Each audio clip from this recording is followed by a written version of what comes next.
I finally got around to watching North and South Book 2, and that's a little upsetting for me because this is the very last Kirstie Alley thing that I have to watch and review, apart from the Cheers episodes that I'm reviewing. But other than this, there are two feature films that I haven't seen that just don't seem to exist anywhere, so this is my last new Kirstie Alley experience.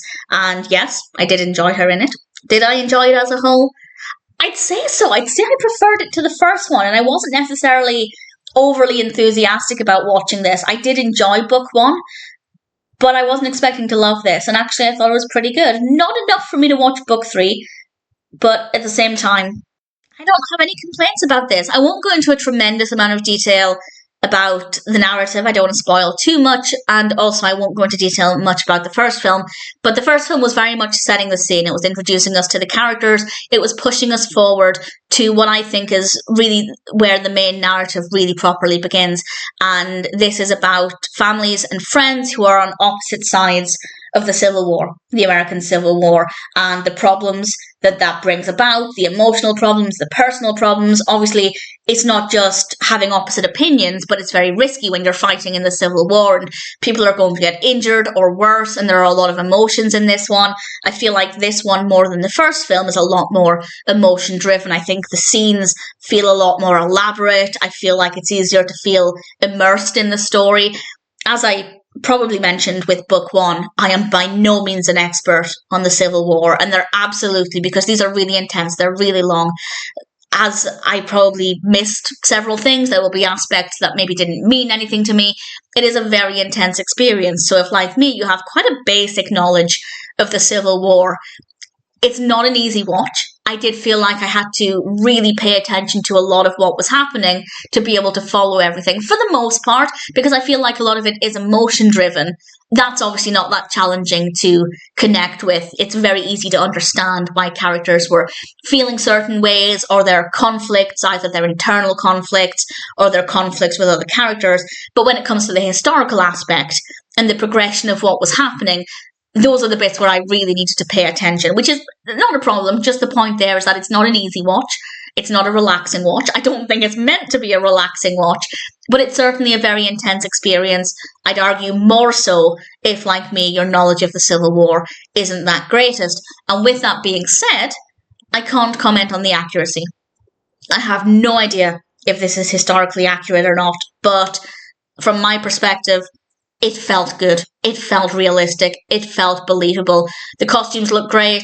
The performances are really good. We have a lot of really elaborate scenes, a lot of very intense scenes, I'd say more so than with book 1.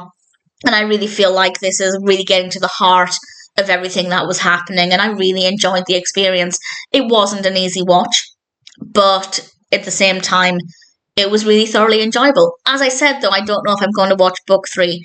Maybe not immediately. I need a little bit of a break, I think, but at some point I might get round to it. Do I recommend this? Absolutely. If you've seen book 1, I think it's really nice to be able to follow those characters' journeys and to watch their character development, and also having seen them in book 1 with the heightened emotions in book 2, I feel like it's even better to connect with the characters because we've been following a lot of them for a considerable number of episodes. If you watched book 1 and you hated it, I'd say don't watch book 2. But as I said, I feel like this is even better than book 1. So if you're kind of on the fence and you think, well, book 1 was okay, I'd say give it a go. And in general, I think you might find it to be enjoyable. Certainly if your perspective is the same as mine, i.e. not being the most knowledgeable other than having a pretty basic understanding. I think it handled the passage of time really well, which was also the case with book 1. The characters are well written, the character development is great, the performances are brilliant, the costumes are amazing, but again, I don't know. I don't know if they're historically accurate, but they look very good. I'd love to know what you think of this, particularly if you're knowledgeable about the Civil War. Does it feel accurate? Does it feel realistic? I cannot comment on that, but I certainly found it to be an interesting experience. Maybe one day I'll watch book 3.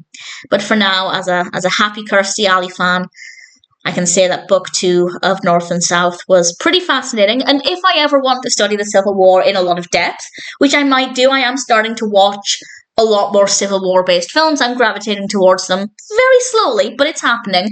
If I ever want to dive more deeply into it, I would be very happy to to go back to book 1 and book 2 and presumably book 3. So if, like me, you're looking for a bit of an education, it's definitely a good one to go with. I don't know if it's worth watching if you're already very knowledgeable about the Civil War, but I'd love to know what you think of it. And as I said, this is now the last non-Cheers Kirstie Alley thing that I had to watch and review, which is kind of heartbreaking. But if anybody knows where I can find the Mao game and also Highway Honeys, please feel free to let me know. But for now, I'm happy to recommend North and South Book 2. It was definitely a pretty interesting experience.